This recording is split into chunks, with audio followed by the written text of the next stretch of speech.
السلام علیکم ورحمۃ اللہ وبرکاتہ۔ بلعام بعورہ کا قصہ قرآن پاک کے 7ویں پارے کی سورہ اعراف کی 175 اور 76 نمبر آیت میں ہے کہ نبی کریم صلی اللہ تعالیٰ علیہ وسلم کو حکم دیا گیا کہ تم یہود کو اس شخص کا قصہ سناؤ جس کو اللہ نے اپنی نشانیاں دی تھیں، مگر وہ ان نشانیوں سے اس طرح نکل گیا جس طرح سانپ اپنی کینچلی سے نکل جاتا ہے۔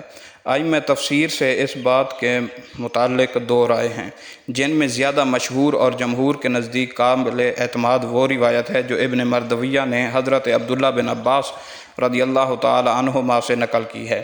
اس روایت میں اس شخص کا نام بلعام بن بعورہ اور بعض نے بلعام بن بعیر بتایا ہے۔ یہ ملک شام میں بیت المقدس کے قریب کنعان کا رہنے والا تھا۔ ایک روایت میں اس کو اسرائیلی بتایا گیا ہے۔ اسے اللہ تعالیٰ کی بعض کتابوں کا علم تھا۔ قرآن کریم میں جو اس کی صفت بیان ہوئی ہے اس سے اس علم کی طرف اشارہ ہے۔ غرق فرعون اور ترک مصر کے بعد اللہ تعالیٰ نے حضرت موسیٰ علیہ السلام اور بنی اسرائیل کو جباریین قوم عمالقہ سے جہاد کرنے کا حکم دیا، اور جباریین نے دیکھا کہ موسیٰ علیہ السلام بنی اسرائیل کا لشکر لے کر قریب پہنچ چکے ہیں۔ جبارین کو اس کی فکر ہوئی، جمع ہو کر بلعام بن بعورہ کے پاس آئے اور کہا، موسیٰ علیہ السلام سخت آدمی ہیں، ان کے ساتھ ایک بہت بڑا لشکر ہے، وہ ہمارے ملک پر قبضہ کرنے اور ہم کو ہمارے ملک سے بے دخل کرنے کے لیے آئے ہیں۔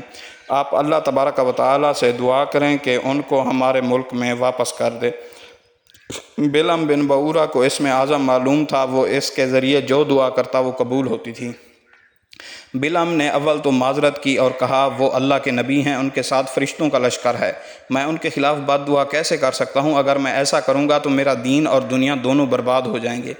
مگر قوم نے بے حد اصرار کیا تو بلعام نے کہا، اچھا تو میں اس معاملہ میں استخارہ کر کے اپنے رب کی مرضی معلوم کر لوں۔ اس نے استخارہ کیا، استخارے میں معلوم ہوا کہ ایسا ہرگز نہ کرنا۔ اس نے قوم سے کہا، مجھے بد دعا کرنے سے منع کر دیا گیا ہے۔ اس وقت جباریین نے ایک بہت بڑا تحفہ بلعام کو پیش کیا، اس نے قبول کر لیا۔ اس کے بعد جباریین کا اصرار بہت زیادہ بڑھ گیا۔ بعض روایات میں ہے کہ اس کی بیوی نے مشورہ دیا کہ رشوت قبول کر لیں اور ان کا کام کر دیں۔ بیوی کی رضا جوئی اور مال کی محبت نے اس کو اندھا کر دیا۔ اس نے موسیٰ علیہ السلام اور بنی اسرائیل کے لیے بد دعا کرنی شروع کر دی۔ اس وقت قدرت الہیہ کا عجیب کرشمہ ظاہر ہوا۔ وہ کلمات جو بد دعا موسیٰ علیہ السلام کی قوم کے لیے کہنا چاہتا تھا، اس کی زبان سے وہ الفاظ بد دعا قوم جباریین کے لیے نکلے۔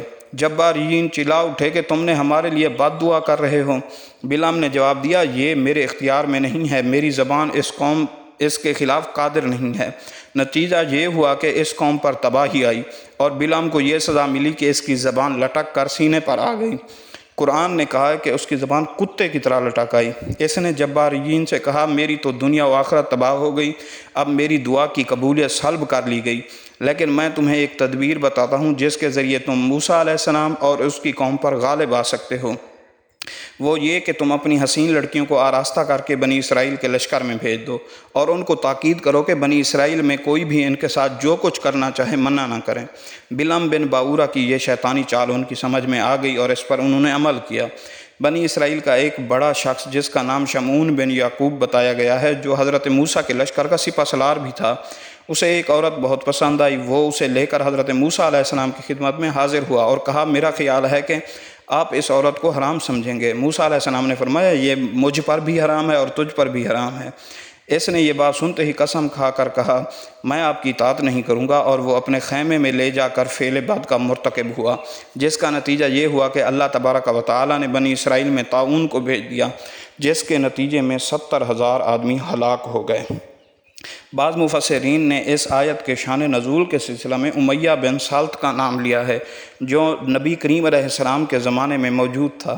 اس کے علاوہ بعض مفسرین نے شان نزول کے سلسلے میں اور نام بھی لیے، مگر یہ بات طے ہے کہ علی بن طلحہ کی روایت حضرت عبداللہ بن عباس سے تفسیر کے باب میں بڑی معتبر ہے۔